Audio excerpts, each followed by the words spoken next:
अस्सलामुअलैकुम। उम्मीद है आप सब खैरियत से होंगे। आज हम बहुत ही यूनिक स्टाइल में बनाने जा रहे हैं टोमेटो कढ़ाई। आइए शुरू करते हैं।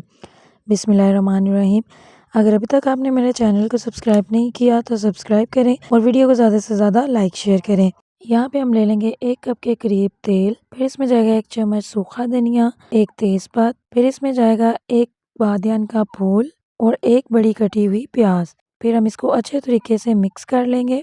उसके बाद इसमें जाएगा 2 सब्ज़ इलायची, आप इसको पीस कर भी डाल सकते हैं, मैंने यहाँ पे साबुत इसमें ऐड कर दिए हैं। फिर हम मैक्सिमम 4 से 5 मिनट के लिए इसकी भुनाई करेंगे।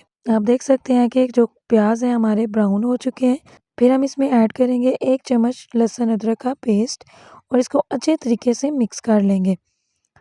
आपने तब तक इसको पकाना है जब तक कि जो हमारा लहसुन अदरक का पेस्ट है वो भी ब्राउन ना हो जाए। फिर हम इसमें ऐड करेंगे 1 किलो चिकन जिसको हमने अच्छे से वॉश कर लिया था, 1 चम्मच ज़ीरा, 2 अदद साबुत सुर्ख मिर्च और इसको अच्छे तरीके से भून लेंगे। कलर चेंज होने तक आपने इसकी भुनाई करनी है। आप देख सकते हैं कि 3 से 4 मिनट हुए हैं और गोश्त का कलर जो है वो बिल्कुल चेंज हो गया है।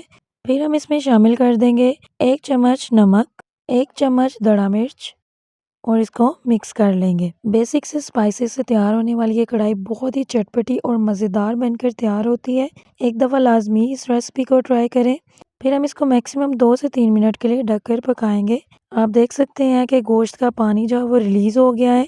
फिर हम इसकी अच्छे तरीके से हाई फ्लेम पे भुनाई करेंगे ताकि जो पानी है गोश्त का वो सूख जाए। आप देख सकते हैं कि पानी ऑलमोस्ट सूख चुका है। फिर हम इसमें शामिल करेंगे 1 चम्मच सिरका और फिर से इसको अच्छे से मिक्स कर लेंगे।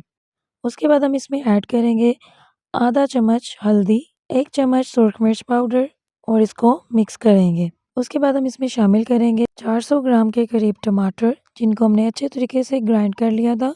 आपने थोड़े कच्चे कच्चे टमाटर लेने हैं, उसी से जो है इसका टेस्ट जो है बिल्कुल चटपटा आता है। अगर कच्चे टमाटर अवेलेबल ना हो तो आप नॉर्मल टमाटर भी यूज़ कर सकते हैं। फिर हम इसको अच्छे तरीके से मिक्स कर लेंगे और मैक्सिमम 10 मिनट तक इसको ढक्कन लगाकर पकाएंगे। आप देख सकते हैं कि मैक्सिमम 10 मिनट्स हो चुके हैं और जो हमारी कढ़ाई है वो बहुत ही लजीज बनकर तैयार है। मैंने इसको थोड़ा ग्रेवी वाला बनाया था। आप चाहें तो आप इसका पानी बिल्कुल सुखा सकते हैं और इसको तंदूर की रोटी के साथ इंजॉय करेंगे। बहुत ही लजीज बनकर तैयार होती है। एक दफ़ा लाजमी ट्राई करें। मिलते हैं अगली वीडियो में एक न्यू रेसिपी के साथ। अपना बहुत सारा ख्याल रखें। अल्लाह हाफिज़।